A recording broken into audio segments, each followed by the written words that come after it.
রমরমিয়ে চলছে 5 নম্বর স্বপ্নময়লের। এখনো যারা দেখেননি তারা তো অবশ্যই দেখবেন। 2024-এ একদম শেষের দিকে যে কটি ছবি রিলিজ করেছে তার মধ্যে অন্যতম সেরা ছবি 5 নম্বর স্বপ্নময়লের। আর বছরটা শুরু হয়েছিল এটা আমাদের গল্প মানসী সিনহা, আবার মানসী সিনহা 5 নম্বর স্বপ্নময়লেন। তো এই যে দুটো হয়ে গেল ছবি, তো এখানে তোমার মেইনলি এখন যে বর্তমান পরিস্থিতিতে কি কি চ্যালেঞ্জ তুমি ফেস করছো? প্রথমে সবাইকে শুভেচ্ছা জানাই নতুন বছরে। নিশ্চয়ই ভালো থাকবেন সবাই, আশা করি। তো হ্যাঁ, কি চ্যালেঞ্জ 5 নম্বর স্বপ্নময়লেন নিয়ে।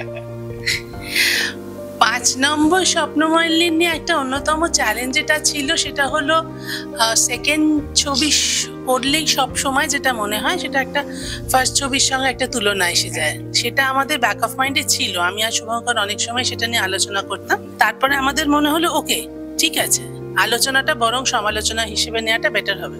তো সেটা মাথায় নিয়ে 5 নম্বর স্বপ্নময়লেন রিলিজের দিকে এগিয়ে যাওয়া। তারপর যে চ্যালেঞ্জটা সেটা হলো হল পাওয়া, কারণ তখন অনেকগুলো ছবি একসঙ্গে রিলিজ করলো, 4টে ছবি একসঙ্গে রিলিজ করলো, সঙ্গে আরো হিন্দি ছবি, এবং তারও আগে বহুরূপী যে এখনো ব্যাটিং করে চলেছে দুরন্ত ভাবে। তো সেটা আমার খুব ভালো লাগে, কারণ আমার পার্ট অফ বহুরূপী। তো তার সঙ্গে আমাদের বাচ্চাটা, তো আমাদেরটা তো সত্যি এখনো বাচ্চাই, ছোট্ট নতুন হাউস। আমি তো নতুন ডিরেক্টর হিসেবে হাঁটি হাঁটি পাপা।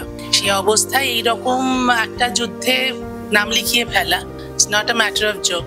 তবু আমরা এটা করেছিলাম। কেন করেছিলাম সেই কারণটা অনেকে জানতে চান। তবে তার মধ্যে ভীষণ ইম্পর্টেন্ট যে কারণটা সেটা হচ্ছে আমাদের মনে হয়েছিল আমরা কতটা চাপ নিতে পারি সেটা আমাদের নিজেদের জানতে হবে, অন্যরা না জানলেও চলবে। কারণ যখন আমাদের গল্প রিলিজ করে এবং হিট হয় তখন সবাই খুব সুনাম করেছিলেন, কিন্তু তার সঙ্গে আমাদের এই কথাটাও শুনতে হয়েছিল যে ফাঁকা মাঠে গোল দিয়েছে। আশেপাশে কেউ ছিল না, তো আশেপাশে উইন্ডোজের ছবি ছিল, আশেপাশে রানের ছবি ছিল সুরিন্দর ফিল্মসের, তারপর সৃজিত ছিল অতি উত্তম, আশেপাশে বাঘা বাঘা ছবি ছিল। তো ঠিক আছে, তখন তো আমরা অনেক কিছু জানতাম না, না জেনে হলো, এবং লোকের ভালো লেগে গেল। এবারেও লোকের খুব ভালো লেগেছে। এখনো অব্দি আজকের দিনে দাঁড়িয়ে আমাদের ছবি এখনো সবকটা হলে আছে। হ্যাঁ, আমি জানি যে আমাদের ছবি মফস্বলে ব্যবসা দিচ্ছে না, কারণ এখন মনে হচ্ছে যারা আমাদের শহর কলকাতায় সোম থেকে শনি বা সোম থেকে শুক্র সিনেমা দেখেন, মফস্বলের মানুষরা সোম থেকে শুক্র সিনেমা দেখার সময় পান না। তারা অনেক দূরে চাকরি করতে যান বা ব্যবসায় ঢুকে পড়েন, এসে যখন সময় পান তখন মনে হয় শনি রবির ছুটিটাতেই দেখবো। তো ওনাদের কাছে অনেকগুলো ছুটি পেরিয়ে গেছে, যে ছুটিগুলোতে ওনারা অন্যান্য ছবি দেখে নিয়েছেন। এবার পরের ছুটিতে তারা হয়তো আমাদের দেখবেন, হতে পারে এই শনি রবিতে তারা দেখবেন, আমরা আশাবাদী। কিন্তু শহর কলকাতার মানুষ যে ভালোবাসা এবং যে আবেগ আমাদেরকে দিয়েছেন তার তো কোনো সীমা পরিসীমা নেই। বুঝতেই পেরেছি যে আমাদের কন্টেন্ট, আমাদের ছবি সবার খুব ভালো লেগেছে, এবং মফস্বলের মানুষ প্রতি মুহূর্তে, এবং আমাদের অন্য জায়গার মানুষ যেমন কল্যাণী বলো, চন্দননগর বলো, তারা সমানে বলছেন আমাদের হলে তোমরা কবে আসবে ভিজিট করতে, বা যেখানে হল নেই তারা বলছে শো নেই, আমাদের এখানকার হলে শো নেই কেন। এইসব নানা ওঠা পড়ার মধ্যে দিয়ে স্বপ্নময়লেন এখনো গড়গড়িয়ে চলছে। যে ছবিগুলো নিয়ে আমাদের বাংলা সিনেমায় একটা নতুন আবেগ, নতুন সমস্ত কিছু মানে ভালো লাগা, ভালোবাসা তৈরি হয়েছে বাংলা সিনেমার জন্য, তা ভীষণই ভালো। কিন্তু দর্শকদের একটা আলাদা উন্মাদনা, যেটা সম্মুখীন তুমিও হয়েছো, যে সময় চলছিল। পরিষ্কার করে বলো না, স্টারের ইভেন্টটা নিয়ে জানতে চাইছো? হ্যাঁ, স্টারে যখন ওই দিন আমারও ফার্স্ট শো, এবং তারপরে শোটাই ছিল খাদান। অসম্ভব বাইরে এত জোরে থামসা ইত্যাদি ইত্যাদি বাজছিল যে আমার ছবির মানে প্রায় ওটা অপ্রয়োজনীয় বিজিএম এর মতো কাজ করছিল আর কি। হ্যাঁ, তো সেটা, এবং মানে কোনো হল তো জানতে পারে না যে তার বাইরে থামসা বাজবে, কাজে সেরকম ভাবে সাউন্ডপ্রুফ করা সম্ভব নয়। স্টারের আমি কোনো দোষ দেবো না, চূড়ান্ত সাউন্ডপ্রুফ হল, কিন্তু বাইরে ওই জাতীয় জিনিস বাজলে সম্ভব নয়। এবং মেন রোডের ওপর যেখানে স্টারের এন্ট্রি, সেখানে দাঁড়িয়ে তারা নাচছে বাজে, ওইটুকু জায়গায় আওয়াজ যাবে। তো আমি তো জানি এটা তো দেব কাউকে ইনস্ট্রাকশন দেয়নি যেটা করো মানুষদের ছবি নষ্ট করার জন্য, তো হতে পারে না, অবাস্তব কথা। যারা করেছিলেন তারা দেবের ফ্যানেরা। আমি সেটাই বলেছিলাম যে ভালোবাসা ভালোবেসে বলবে, তাতে তো কোনো ক্ষতি নেই, ভালোবাসার প্রকাশও ঘটবে, সেটাও খুব স্বাভাবিক। কিন্তু একজনকে ভালোবাসো সেটা বলতে গিয়ে আরেকজনের ক্ষতি করে দেবে, এটা কিরকম কথা? এটা তো ঠিক নয়, এটা নিশ্চয়ই দেব অ্যাকসেপ্ট করবে না। এবং পরে আমার সঙ্গে দেবের এটা নিয়ে কথা হয় এবং দেব বলে, দিদি তুমি, এবং এটা বলার জন্য ভীষণ নোংরা ভাবে আমাকে ট্রোলড হতে হয়েছে, নানা নোংরা কমেন্ট ফেস করতে হয়েছে। এখন সেটা তাদের রুচি অনুযায়ী তারা বলেছেন, সেখানে তো আমার কিছু বলার নেই। কিন্তু দেব আমাকে বললো যে দিদি এত আপসেট হয় না, কি করবে, এসবে কান দিও না। সত্যি তো কান তো দেওয়ার নেই, কিন্তু এটাও তো ঘটনা যে আমার একটা মানুষ হাতে ফোন নিয়ে একটা সিনেমা দেখতে এসছে, আমি তো ধরেই নেব সে তার ভেতরে কিছু ভালোবাসা আছে বাংলা ছবির প্রতি বা দেবের প্রতি আছে, বা আমি দেবের ফ্যান, এটা তো আমার পরিচয় হলো। তো আমি দেবের ফ্যান হয়ে আমি আরেকজনকে অশ্লীল ভাষায় আক্রমণ করলাম, বদনামটা কার হলো?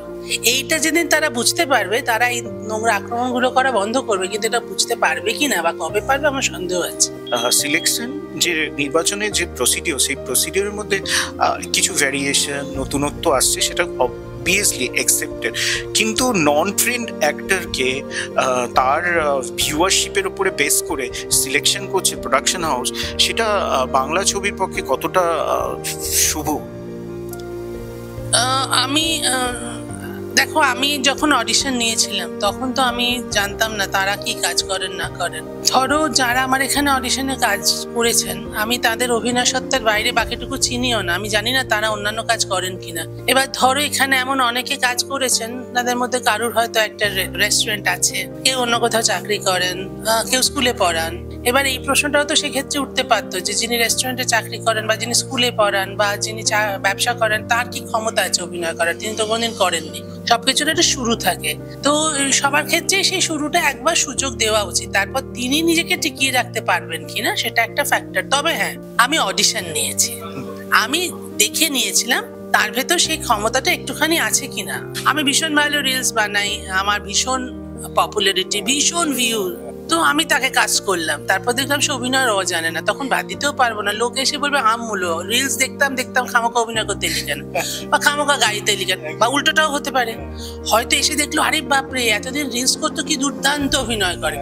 আমার মনে হয় যিনি কাজটা করতে আসছেন তার সেলফ জাজমেন্টটা এখানে ভীষণ দরকার।